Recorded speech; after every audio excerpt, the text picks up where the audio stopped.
আজকে আমার নিবেদন কবি সুবোধ সরকারের লেখা কবিতা বেলুচ। আমি একটা পুরান বাড়ি ছিলাম।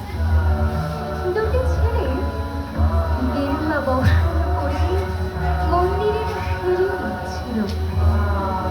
এত মন্দির আমি কাউকে সিঁড়ি মুছতে দেখিনি।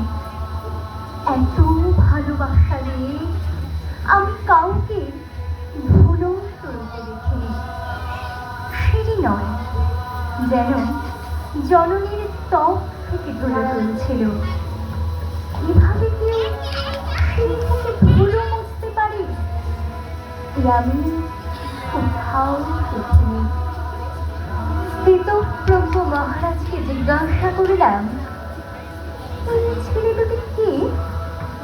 মহারাজ মৃদু হেসে বললেন, একজন নিউক্লিয়ার ফিজিসিস্ট, একজন IBM এর 6 লাখ টাকার চাকরি ছেড়ে এখানে এসেছে।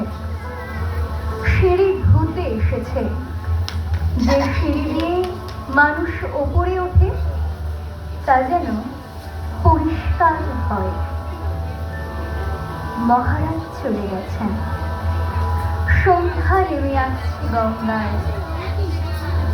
আমার ভেতরে নামছে সন্ধ্যা।